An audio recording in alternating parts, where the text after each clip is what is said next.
पापा, मम्मी घर कब आएंगी? आज 10 दिन हो गए।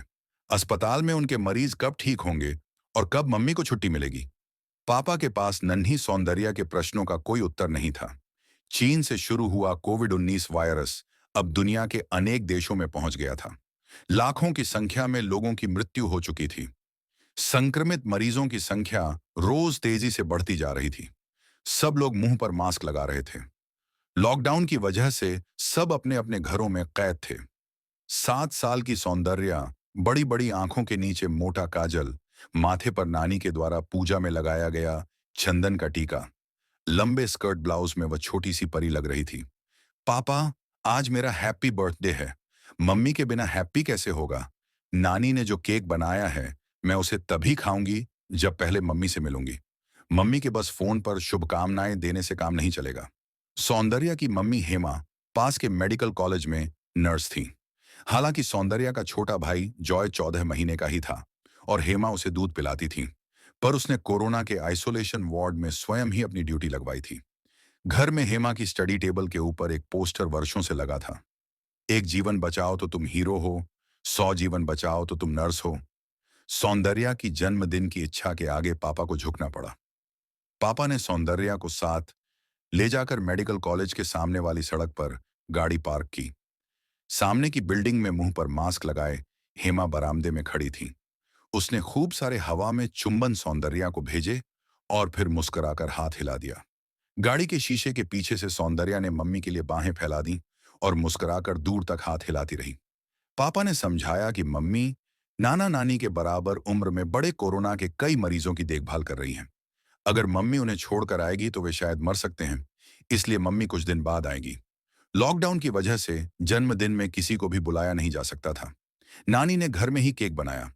मम्मी सौंदर्या के सारे दोस्तों को वीडियो कॉल से मोबाइल फोन पर पापा ने जोड़ दिया। सौंदर्या के केक काटते ही सब बच्चों ने तालियां बजाईं और जन्मदिन का गीत गाया। सौंदर्या हंस हंस कर अपने सब मित्रों के नाम लेती और केक का छोटा सा पीस उनकी तरफ स्क्रीन में बढ़ाती और फिर गप से अपने मुंह में डालकर हंसती। नानी ने कहा कि लॉकडाउन के बाद फिर से जन्मदिन मनाया जाएगा, जिसमें सब बच्चे आ सकेंगे। बच्चों ने भी कहा कि सौंदर्या, जब तुमसे बाद में मिलेंगे, उपहार तब दे देंगे। सौंदर्या की दोस्त उर्वशी ने उसे फोन पर पूछा, तुम्हारी मम्मी नर्स क्यों हैं? इसमें तो बहुत मेहनत और जान को खतरा भी है। सौंदर्या ने कहा, मम्मी बताती हैं कि नानी बचपन में उन्हें हमेशा फ्लोरेंस नाइटिंगेल की कहानी सुनाती थी, जिनसे प्रेरणा लेकर वे नर्स बनी। फ्लोरेंस नाइटिंगेल ने इंग्लैंड में 1850 के करीब नर्स के रूप में युद्ध में घायल सिपाहियों की देखभाल शुरू की। उन्हें लेडी विद द लैंप भी कहते हैं। अच्छा, पापा से पढ़ना है, फिर बात करेंगे। पापा ने बताया, फ्लोरेंस नाइटिंगेल के बारे में मशहूर है कि वे कहती थीं, ना मैं बहाने बनाती हूं और ना बहाने सुनती हूं। अपने काम के लिए उनकी लगन अनूठी थी। सिर्फ उनको देखकर ही घायल सिपाहियों का दर्द कम हो जाता था और उनके चेहरे पर उम्मीद आ जाती थी कि वे बेहतर हो जाएंगे। पापा दुबई में इंजीनियरिंग कंपनी में काम करते थे। ये पता चलने पर कि कोरोना के केस बढ़ने से मम्मी की अस्पताल में जरूरत होगी, वे छुट्टी लेकर तुरंत घर आ गए थे। 10 दिन और बीते, पर पता चला कि मम्मी अभी घर नहीं आ पाएंगी, क्योंकि उन्हें भी कोरोना हो गया है। उनके दो मरीज 80 वर्ष से अधिक उम्र के थे, जिनको ठीक से सुनाई नहीं देता था। उनके बहुत पास जाकर कान में बोलना पड़ता था। वृद्ध मरीज को मास्क लगाने से घबराहट भी होती थी और अक्सर वे मास्क उतार कर फेंक देते थे। मम्मी बच्चों की तरह उनको समझाती थीं और कभी कभी प्यार से डांटती भी थीं। मम्मी, पापा और नानी को वीडियो कॉल पर बोलती, आप बिल्कुल परेशान ना हों, मैं बहुत जल्दी ठीक होकर फिर से मरीजों की देखभाल करूंगी। यह कोरोना मेरा कुछ नहीं बिगाड़ सकता। हमारे विचारों में बहुत ताकत होती है। जैसा सोचो वैसा होने लगता है, बस मंजिल पता होनी चाहिए। कुछ दिन बाद मम्मी के सब टेस्ट सही आए, यानी मम्मी ठीक हो गई थी। वे अब घर आ रही थी। मम्मी की गाड़ी गली के बाहर रुकी।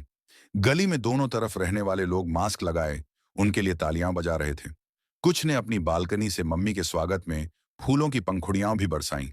मेरी मम्मी आ गई, कहते हुए सौंदर्या दौड़ी, लेकिन अचानक ठिठक गई। जब तक मम्मी नहा नहीं लेती, तब तक सौंदर्या मम्मी से गले नहीं मिल सकती थी।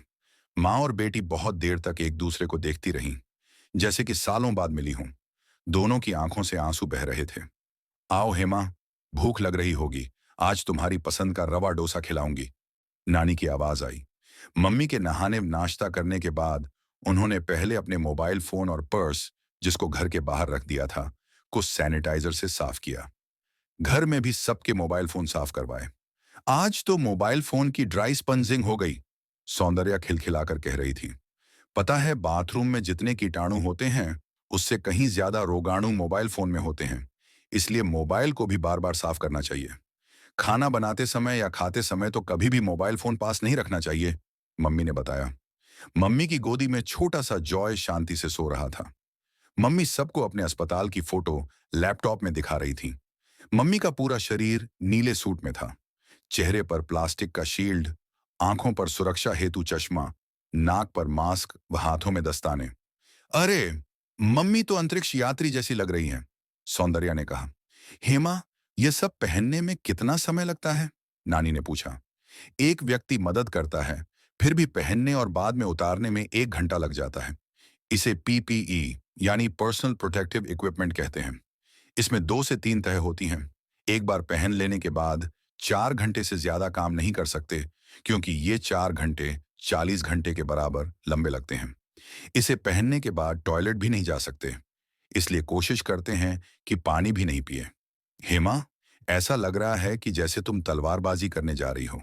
उसमें ऐसी ही पोशाक तो पहनते हैं, बस हाथ में एक तलवार की कमी है, नानी ने कहा। पापा ने कहा, हाँ अम्मा, सही कहा। हेमा कोरोना वॉरियर ही तो है।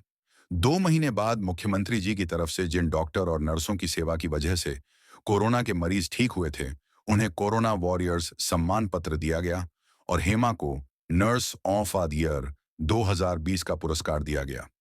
WHO यानी विश्व स्वास्थ्य संगठन की तरफ से 2020 को नर्सों को समर्पित वर्ष के रूप में मनाया जा रहा था। ऑडिटोरियम में तालियों की आवाज थम नहीं रही थी। सारे दर्शक कोरोना वॉरियर्स के सम्मान में खड़े थे, जिन्होंने अपनी जान की परवाह न करके असंख्य कोरोना मरीजों की देखभाल की और उनकी जान बचाई थी। अब सौंदर्या की स्टडी टेबल की दीवार के ऊपर 3 फोटो लग गई थी। पहली फ्लोरेंस नाइटिंगेल की, बीच में उसकी मम्मी की पुरस्कार लेते हुए, और तीसरी सौंदर्या की, जिसके नीचे लिखा था, सौंदर्या फ्यूचर हेल्थ वॉरियर, यानी भविष्य की स्वास्थ्य योद्धा।